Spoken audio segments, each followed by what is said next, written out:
Media একটা কিছু দেখলে আমাকে কেন কিনতে হবে? কেন আমি একটা মিডিয়াতে দেখলাম যে এরকম একটা নতুন অর্নামেন্টস আসছে, আমাকেই কেন কিনতে হবে? কেন আমাকে, কেন আমি ওইটার জন্য আবার বাসায় চাপ দিব? কেন ওইটা আমি আমার পরিবারে ফাসাদ সৃষ্টি করার কারণ হবে? প্রয়োজন নাই। আর আমাদের মানে মাদ্রাসার মেয়েদেরকেও এইসব থেকে দূরে রাখতে হবে। আমি বলবো যে প্রচলিত যে মিডিয়াগুলো, এই যে এই জি বাংলা, স্টার জলসা, এই যে পিছনে লেখা আছে যে অপসংস্কৃতি, এক কথায় বিজাতীয় অপসংস্কৃতি, এই মিডিয়াগুলো বাসা থেকে বন্ধ করে দেন। টেলিভিশনের দরকার নেই বাসা। অনলাইনে আমরাও কিছু কিছু ক্ষেত্রে আসলে আমরাও অনলাইনের মধ্যে ডুবে গেছি। আমি নিজেও ফিকির করছি, চেষ্টা করছি এখান থেকে বের হওয়ার জন্য। আপনারাও বের হন, মানে প্র্যাকটিক্যাল জীবনে আসেন। এটা একটা ভার্চুয়াল জগৎ, এখান থেকে আমরা যা দেখি এটা আমাদের মাথার মধ্যে প্রভাব বিস্তার করে। বহু সামাজিক ঘটনা এবং পারিবারিক অঘটন এই ফেসবুক, ইউটিউব থেকে হচ্ছে।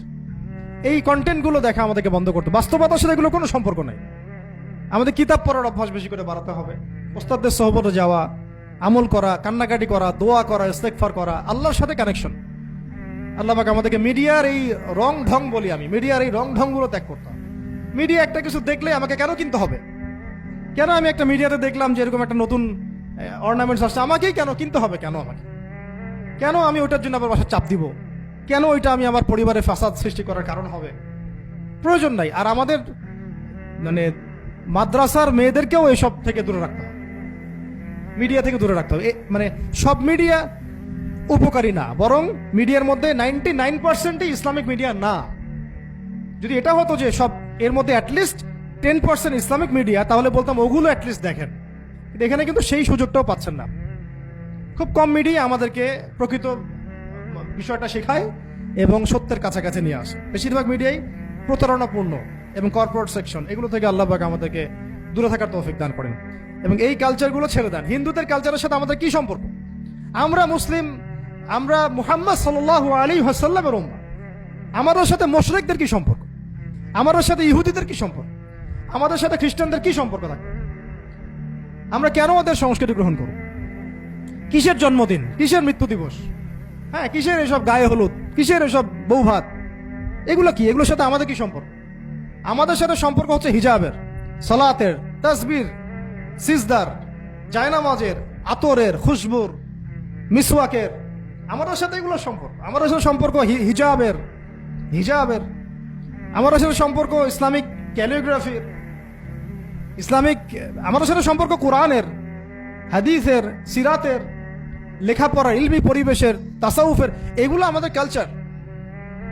তো কালচার খুব ইম্পর্টেন্ট। কালচার থেকে দূরে সরে গেলে আমাদের আকীদা নষ্ট হয়ে যায়। আল্লাহ পাক আমাদেরকে আমাদের কালচার ধরে রাখার তৌফিক দান করেন। আর দুটো কথা হচ্ছে, হিজাবে কঠিন হন, হিজাব একটু কঠোর হয়ে যান। এটা নিয়ে হয়তো আলোচনা শুনেছেন আপনারা, আমি জানি না পয়েন্টটা এসেছিল কিনা। হিজাবে আরো অনেক কঠিন হতে হবে আমাদেরকে, আস্তে আস্তে আরো। একবারে তো হয়তো আপনারা সবকিছু শক্ত করে ধরতে পারবেন না, অ্যাটলিস্ট আপনার ধারাবাহিকতা বজায় রাখ। হিজাবে অনেক কঠিন হওয়ার চেষ্টা করি।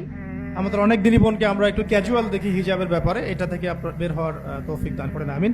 আর একটা মেয়েদেরকে একটা নসিহত করবো, স্পেশালি যে অল্পে তুষ্ট থাকেন, অল্পে তুষ্ট থাকেন, ইনশাল্লাহ জীবনে সুখী হয়ে যাবেন ইনশাল্লাহ।